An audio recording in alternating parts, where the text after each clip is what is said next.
A Marvel Comics graphic novel. This is The Inhumans. It comes from a line of graphic novels that Marvel Comics was putting out in the early 80s, I think up to like the early to mid 90s. This is something that I came across recently and have been kind of like piecing together some of the information after coming across this particular graphic novel. But graphic novels today, as we know them from companies like Marvel Comics and DC Comics, are more of like trade paperbacks. They're more of a collection of a specific run by an artist and writer rather than one self-contained story. And back in this time, Marvel Comics was trying to kind of emulate that European format. You could see these are wider and bigger than your average monthly comic. They're bound differently too. They're much thicker. They have a slicker cover, nicer pages. This was Marvel Comics in some way trying to compete with that European market that was putting out stuff that was a little bit more, I guess, artistically and visually elevated. Also stuff that was a little bit more experimental and less like throwaway. This particular one, The Inhumans, is written by Ann Nesenti, and it's drawn by Brett Blevins and inked by Al Williamson. That's really notable because on this channel, at least, I think I've only mentioned Al Williamson maybe once or twice, but he's such like a pivotal figure in comics and illustration. He comes from that very traditional era. And I know he was friends with Frank Frazetta, and he also collaborated with him as well. But by the time I first got exposed to Al Williamson's work, it would have been on the Man Without Fear Daredevil miniseries by John Romita Jr. and Frank Miller. He was inking John Romita Jr.'s work, and in my opinion, that's some of John Romita Jr.'s best work. And I think a lot of that has to do with that collaboration that he had with Al Williamson.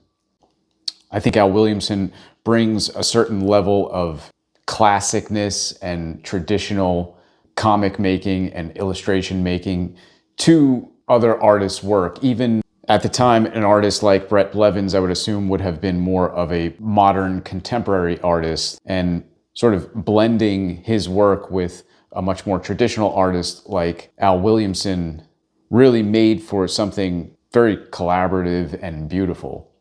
I'm not super familiar with Brett Blevins' work.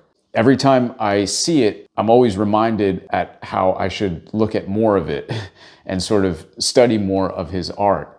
It's always very visually appealing to me, and it looks as though he kind of is, in a lot of ways, like a missing piece of the many artists whom I am inspired by. He really seems to come out of that same school of artists whose work that I love to look at and I love to study, and whose work I can definitely cite as an influence in my own work.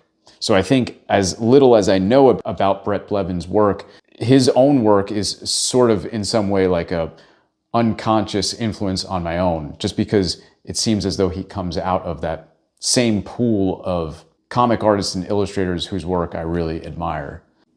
And I think the height of what is so great about him is definitely on display in a book like this.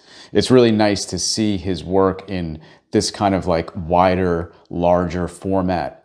It feels like both he and Al Williamson just had a lot more space to breathe and to create work that is very expressive and almost like emotionally drawn. I've used that term in a recent video, one of my Joe Kubert tour videos. We were looking at a collection of his tour work, and for lack of a better term, I kind of used the word emotional to describe some of his work in that comic. And I feel the same way about this stuff right here.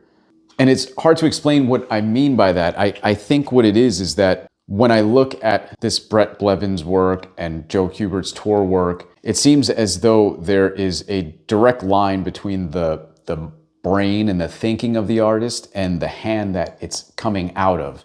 It doesn't seem like there was a lot of editing or overthinking in between that line.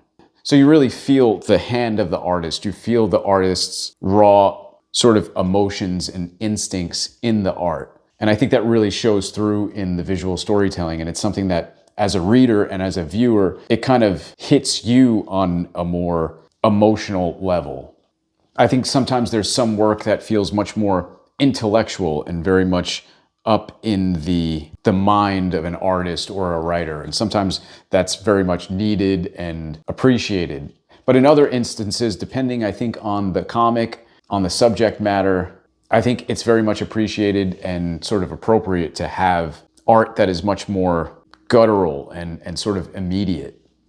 There's also really strong character acting on the page. And what I mean by that is that the characters seem to kind of like overact. Reminds me of that Will Eisner approach to making comics.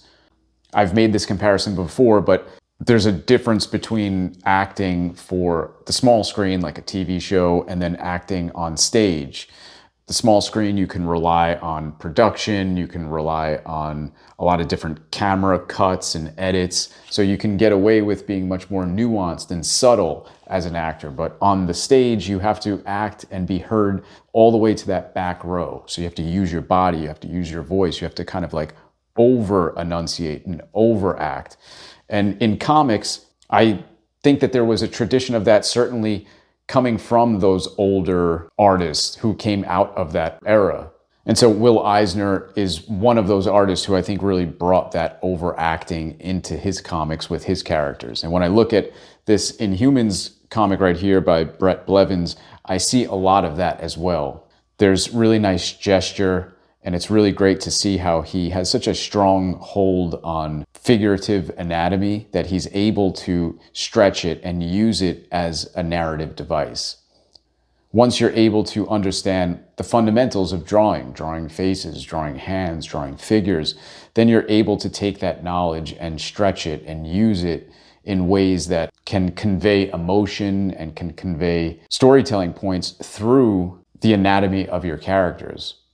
It's one of the reasons why I'm always so drawn to artists that draw the figure really well, because for me, I think there's so many things that you could tell just through someone's posture, facial expression, whatever it may be, even before the words and narration might be added.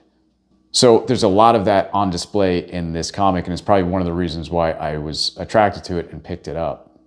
It makes me wonder where Brett Blevins was in his career when this was drawn. Like I said, I don't really know his whole trajectory. If you do, please do let me know in the comments below. But I'm sort of getting the feel that this was a more younger artist. You could really feel the artist's blood, sweat, and tears. Oftentimes that comes from a younger artist's energy and sense of excitement. So I wonder if some of that is showing through in this art as well, or if by this time he had already been at it for a really long time and this is sort of him at his apex. This is him having put so many things together and he's able to just loosen up and put it all on the page. And as far as the inking goes, Al Williamson is just taking this to the next level. It's hard to see where the Brett Blevins starts and the Al Williamson ends. I wonder how loose these pencils were. There's just some really expressive ink, line work, shadow work, and I'm wondering if that's just Brett Blevins trusting the mastery and skill level of Al Williamson to just enhance the pages and add so much of that. I should mention too that the coloring is also really, really beautiful in this book. Similar to that tour collection that we looked at of Joe Kubert's art, the coloring feels very much like an integral part of the whole comic itself, much like a lot of comics during this era.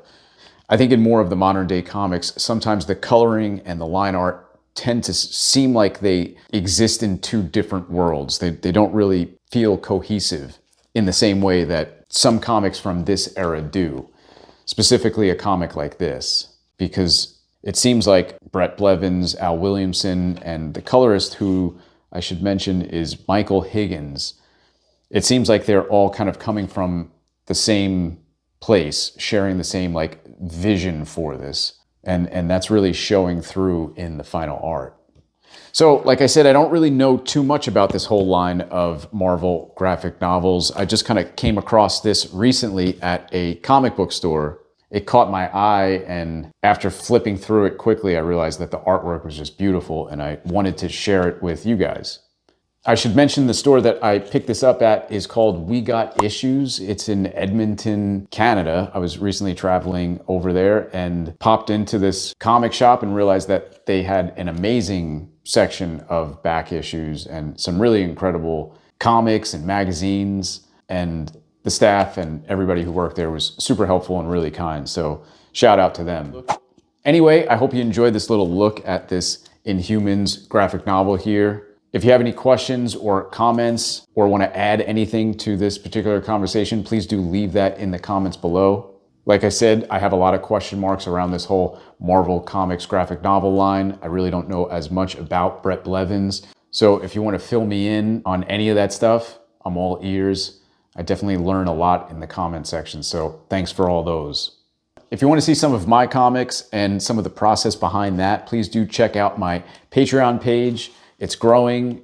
It's cool to see some of you who are coming straight over there from the YouTube channel. I really appreciate it. I'm sharing more of my process on a little short comic story that I'm making. I'm doing it all traditionally, very much inspired by the comic artists that we look at and talk about on this channel. So if you want to see more of that stuff and get a little bit of a behind the scenes look at some of my process going into that, and also the finished pages, consider checking out the Patreon, signing up for whatever tier makes sense to you. Also, if you like this video, hit the like button, let me know. If you haven't subscribed, please do consider subscribing to the channel. This channel as well is growing. It's really nice to see, just because the conversation gets bigger and more helpful and knowledgeable as the audience grows. And I'm also getting more of a sense of some of the stuff that you guys want to see. That's really helping me come up with ideas and things to look at on the channel. So I really always appreciate the feedback. And yeah, that's about it. That's all I got for this video. I hope you like looking at this book. Way more to come on the way. As always, thanks so much for watching. I'll catch you in the next one. Take care.